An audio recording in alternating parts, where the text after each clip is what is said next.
हमारा जो देश है ये इस समय मैं कोणार्क के सूर्य मंदिर की संध्या की छाया में खड़ा हूँ और यहाँ पर जो आज यहाँ पर विचार हो रहा है कि वैदिक काल में भारतीय नारी की क्या दशा थी, इस विषय पर हमारे जो भी विद्वान लोग विचार व्यक्त कर रहे हैं। मेरा विचार यह है कि जो भारत की नारी वैदिक काल से प्राचीन काल से चली आ रही है, वो भारत की सनातन संस्कृति का प्रतीक तब थी, आज है और कल रहेगी। भारतीय संस्कृति का नारी जो है वो जीवंत प्रतीक है।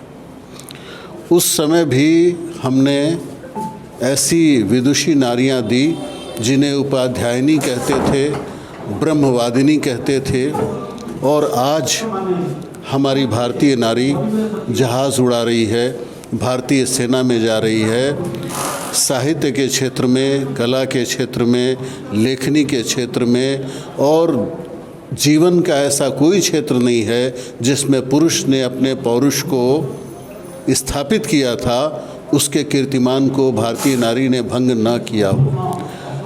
हमारे वैदिक जीवन में जो हमारी नारियां थी, मैत्रेयी थी, पुष्पा घोषा थी, अपाला थी, और उस समय की जितनी भी हमारी लोपामुद्रा और हमारी उस समय की नारियां थी जिन्होंने वैदिक मंत्रों की ऋचाओं की रचना की।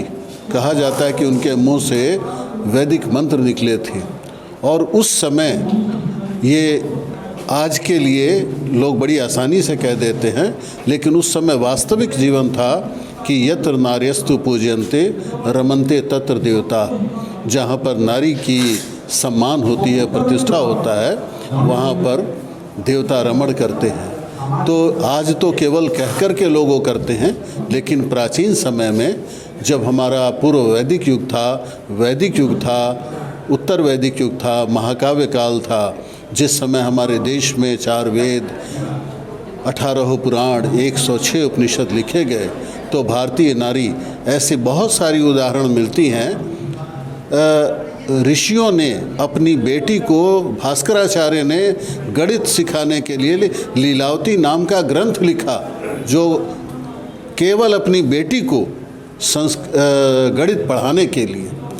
तो हमारी है जिन्होंने प्राचीन समय में आजन्म कुंवारी रह करके और ऋषि आश्रम में तपस्या की है। तो आजकल लोग कहते हैं, आधुनिक समाज के जो लोग कम पढ़े लिखे लोग हैं या पाश्चात्य साहित्य के लोग हैं, पाश्चात्य जगत के लोग हैं, कि प्राचीन समय में भारत की नारी कैसी थी।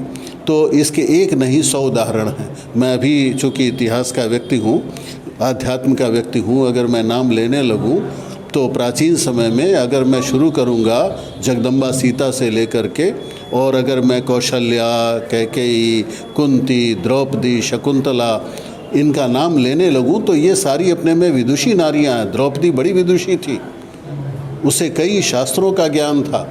इसी तरह से हमारी उस समय जो नारियां थी, लोग कहते हैं कि बहुत सारी ऐसी वो थी, क्या कहते हैं, प्रथाएं थी। जब राजा दशरथ का स्वर्गवास होता है तो उनमें से किसी भी नारी ने सती नहीं हुई। तो ये एक बनी बनाई बातें बहुत सारी बाद में की गई। हमारी भारतीय नारी वैदिक युग में हमारे भारतीय संस्कृति की सिरमौर थी। उसने भारतीय समाज का निर्माण किया। भारतीय नारी की गोद में मर्यादा पुरुषोत्तम श्री राम के जो संस्कार हैं, जो युग पुरुष श्री कृष्ण के संस्कार हैं, और ये केवल गुरुकुलों में जाकर के आचार्य संदीपनी और आचार्य द्रोण और क्या कहते हैं, आचार्य वैशंपायन और आचार्य विश्वामित्र और आचार्य वशिष्ठ ने उनको नहीं शिक्षा दिया। सबसे पहले हमारे देश के जितने भी इतने शीर्षस्थ नाम हैं, जिन ऋषियों का मैं नाम ले रहा हूँ, मार्कंडेय ऋषि, वैशंपायन ऋषि, ये सारी अपनी माँ की गोद में उन्होंने पहली शिक्षा ग्रहण की। तो हमारी जो वैदिक नारियाँ थीं, उन्होंने हमारे भारतीय संस्कृति को बहुत सहेजा।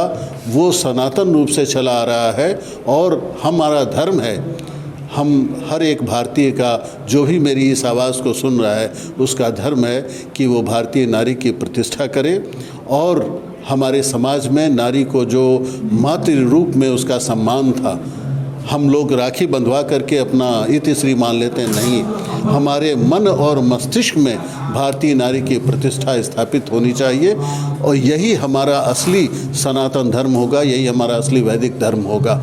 मेरा यही संदेश है आधुनिक भारतीय पुरुषों को कि वे समाज में नारी को वो स्थान दें जो कभी दुर्गा माता को, कभी सरस्वती देवी को, कभी हमने लक्ष्मी माँ के रूप में उसे